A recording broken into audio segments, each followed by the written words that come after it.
দেখছেন কলকাতা টিভি, ভাস্বতী রয়েছে আপনাদের সঙ্গে। প্রাকৃতিক দুর্যোগ বলতে আমরা বন্যা বা ভূমিধস এগুলোকেই বুঝে থাকি। তবে এবার প্রাকৃতিক দুর্যোগের তালিকায় তীব্র তাপপ্রবাহ এবং বজ্রপাতও চিহ্নিত করা হয়েছে। প্রাকৃতিক দুর্যোগের ক্ষেত্রে যদি তীব্র তাপপ্রবাহ বা বজ্রপাতে কোনো মানুষের মৃত্যু হয় বা কেউ অসুস্থ হয়ে পড়েন, তাহলে সেক্ষেত্রে কেন্দ্রের তরফে, সরকারের তরফে আর্থিক সাহায্য প্রদান করা হবে, এমনটাই জানানো হয়েছে। যে সিদ্ধান্ত বা যে অ্যাক্ট রয়েছে, ডিজাস্টার ম্যানেজমেন্ট অ্যাক্ট 2005, সেই অ্যাক্ট অনুযায়ী এই তালিকায় এর আগে 12টি প্রাকৃতিক দুর্যোগ ইতিমধ্যে অন্তর্ভুক্ত ছিল। তবে পরবর্তীতে যখন পঞ্চদশ অর্থ কমিশন হয়, তাদের সিদ্ধান্তের পরে কিন্তু এই দুটি দুর্যোগকেও তালিকাভুক্ত করা হয়েছে। অর্থাৎ মোট 14টি দুর্যোগ এই মুহূর্তে অন্তর্ভুক্ত রয়েছে প্রাকৃতিক দুর্যোগের তালিকায়। প্রত্যেক বছর আমাদের দেশে তীব্র তাপপ্রবাহের জেরে বহু মানুষের মৃত্যু হয়। 2025 থেকে 26-এর যে বর্ষ, সেই পরিসংখ্যানটা বলছে যে শুধুমাত্র মহারাষ্ট্রে 11 জনের মৃত্যু হয়েছে তীব্র তাপপ্রবাহের জেরে। মার্চ মাস থেকে জুলাই মাস পর্যন্ত যে তীব্র তাপপ্রবাহ চলে, বা জুলাই অগাস্টে বজ্রপাতের জেরে বহু জায়গায় বহু মানুষের মৃত্যু হয়েছে। এবং সেই পরিসংখ্যানটা বলছে মূলত গ্রামীণ এলাকায় বহু মানুষের মৃত্যু হয় বজ্রপাতের জেরে। সেখানেও কিন্তু পরিসংখ্যান প্রায় 500-র বেশি।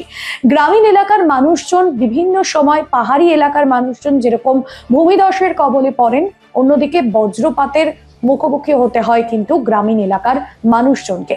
তীব্র তাপপ্রবাহের জেরে মোট মৃত্যুর সংখ্যাটা দাঁড়িয়েছে প্রায় 90-এর কাছাকাছি, যেখানে মহারাষ্ট্রে 12 জনের মৃত্যু হয়েছে। তাছাড়া উত্তরপ্রদেশ, হরিয়ানা, কর্ণাটক, আরও যে সমস্ত রাজ্যগুলো রয়েছে, যেখানে মার্চের শুরু থেকেই কার্যত লু বয় এবং সেই জায়গাগুলোতে কিন্তু প্রচুর মানুষের মৃত্যু হয়। 3000-এর কাছাকাছি মানুষ প্রত্যেক বছর অসুস্থ হয়ে পড়েন।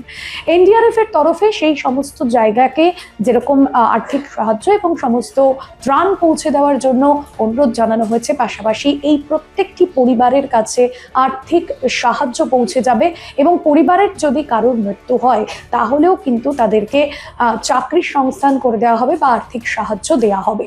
অর্থাৎ এখন থেকে প্রাকৃতিক দুর্যোগ মানে শুধুমাত্র বন্যা, প্রচন্ড ঝড় বৃষ্টি, ভূমিধস তা নয়, এর মধ্যে কিন্তু তাপপ্রবাহ পড়েছে।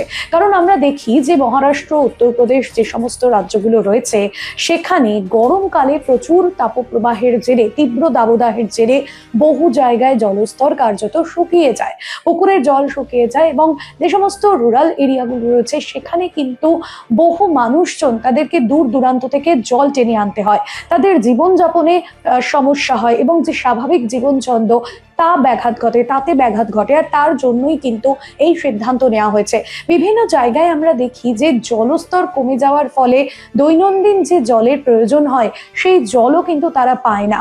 আর তার জন্য যাবতীয় যে সিদ্ধান্ত নেওয়া হয়েছে, অর্থাৎ দুর্যোগ মোকাবিলা আইনের আওতায় আনা হয়েছে এই বিষয়টাকে, এবং তাদের কাছে সরকারি ত্রাণ পৌঁছে দেওয়া, পর্যাপ্ত জল পৌঁছে দেওয়া, এই সবটাই কিন্তু কেন্দ্রের কর্তব্য, এমনটাই জানানো হয়েছে। অন্যদিকে ওড়িশা, ঝাড়খণ্ড, বিহার এবং পশ্চিমবঙ্গ, বিশেষ করে বলা যেতে পারে পূর্ব ভারত এবং ছোটনাগপুর মালভূমি অঞ্চল, যেখানে বজ্রপাতের জেরে প্রচুর মানুষের মৃত্যু হয় প্রায় প্রত্যেক বছর, সেই জায়গাগুলোতেও কিন্তু বিশেষভাবে নজরদারি দেওয়া হচ্ছে। আজকের বিষয় এ পর্যন্তই। তবে অন্যান্য আরো আপডেটের জন্য দেখতে থাকুন কলকাতা টিভি, রাত 3 7 দিন।